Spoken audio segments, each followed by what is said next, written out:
Medieval Europe was a land of harsh contrasts. While violence and fear often ruled daily life, there was also a strong desire to keep order and enforce laws. People lived under a system where everyone had their place, whether among nobles, traders, or those working in hidden corners of towns. Some jobs were necessary, yet deeply disliked. These roles, strange to us today, were filled by people who did what no one else dared. From street cleaners to public punishers, these workers carried out tasks that were vital, but not respected. Imagine the weight of a person's life resting in your hands. For centuries, executioners held that responsibility, with each action carefully dictated by a warrant. This was a document granting them the authority to carry out the death sentence. This protection was crucial, as without it, an executioner would face charges of murder. Executioners were often referred to by the method they used, hangman for hanging and headsman for beheading. But here's the truth. These figures didn't look like the hooded, black-robed individuals we often see in movies. The masked executioner is more of a myth. In reality, hoods were only used when anonymity was required. While the job was often carried out on an occasional basis, it could also fall to officers of the court, police, or even prison staff who performed it alongside their regular duties. The role of those who administered such punishments wasn't always a full-time job. In medieval Europe, these individuals, often known as knackers, were also responsible for disposing of dead animals, controlling lepers, and even regulating prostitution and gambling houses. Despite their critical role, these figures were often shunned. In France, they and their families lived in isolation, ostracized by society. Alexander Dumas touched on this in The Three Musketeers, where the public feared and avoided those who performed these duties. In early modern Germany, these individuals and their families were seen as dishonorable, and their work viewed with disdain. They were only allowed to visit specific inns where they had a designated table and utensils. In public places, people avoided sitting with them, and they were not welcomed at social events. In churches, executioners had separate, often isolated seats, further highlighting their social distance from the rest of the community. Interestingly, the role of executioner was often passed down through families. In France, the Sanson family held the position for over 150 years, while the Dibler family continued the tradition until the 1980s. In contrast, the Pierrepoint family in Britain, including figures like Albert Pierrepoint, became well-known and even publicly respected, which was quite different from how executioners were viewed in France and other countries. In the Ottoman Empire, those assigned to carry out executions were royal gardeners tasked with guarding the Sultan's palace. These gardeners were responsible for executing anyone the Sultan decreed. But high-ranking officials had a chance to avoid death by racing the head gardener to a specific palace gate. If they outran the official, they would be exiled. If they lost, they would face a cruel death. This strange custom continued until the 1800s, with the last recorded race in 1822, where a Grand Vizier outran the head gardener and saved his life. When executioner died, his body was often buried in isolated graveyard, marked only by simple, unpolished stone. One of the largest of these burial grounds is in Istanbul.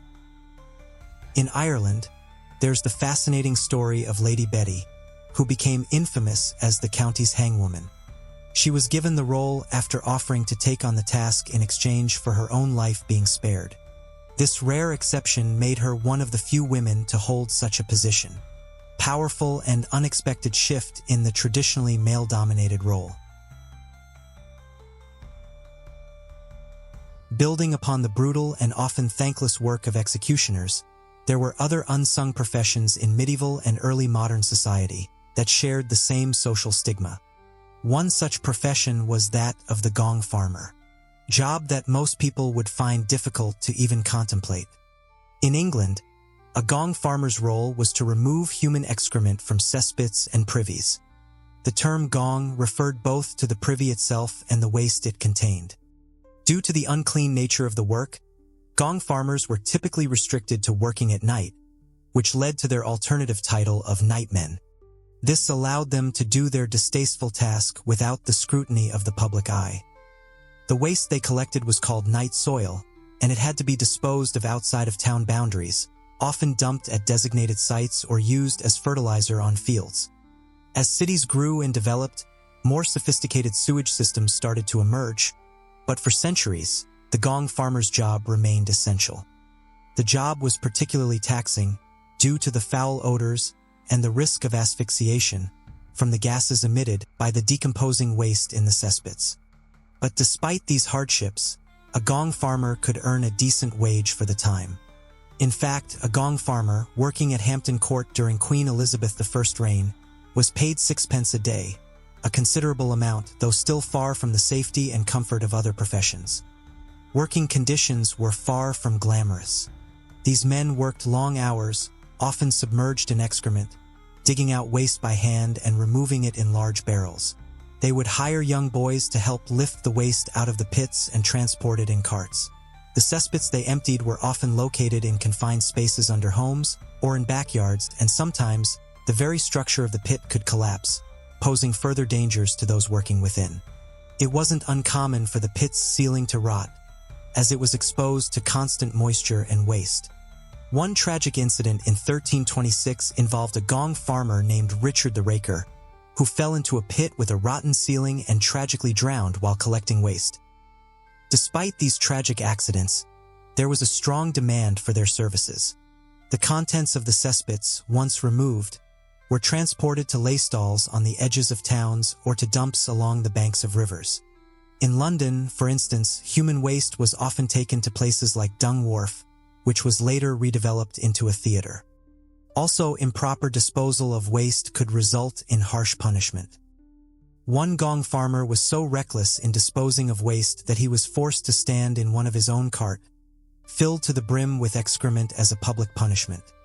Such penalties were meant to keep the workers in check and ensure that they followed the strict regulations set by the towns.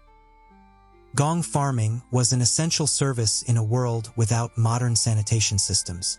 The profession became less necessary as cities developed better sewage systems in the 19th century, but for centuries, it was an indispensable part of keeping society functioning, no matter how unpleasant the task.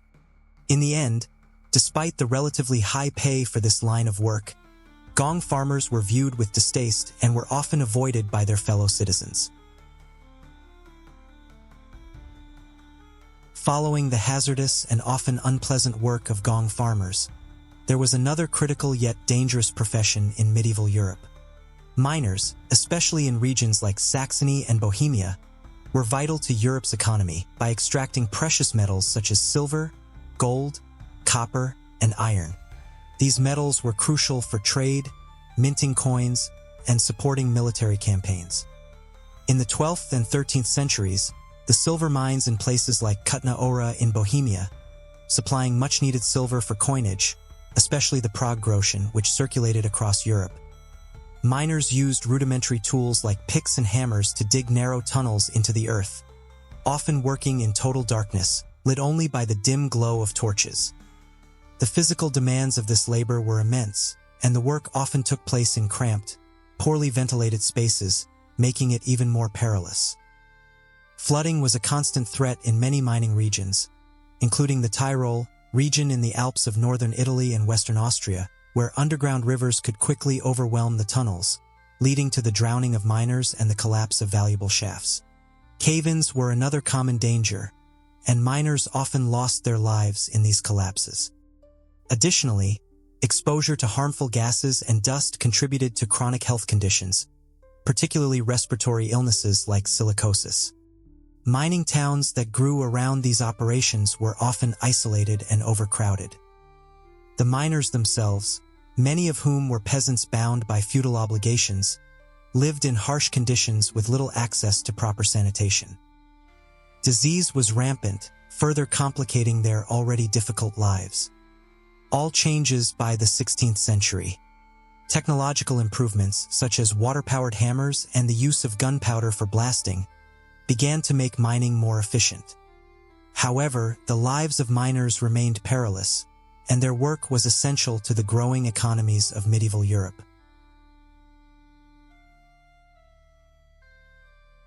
These worst medieval professions share a common thread of harshness and necessity within medieval society.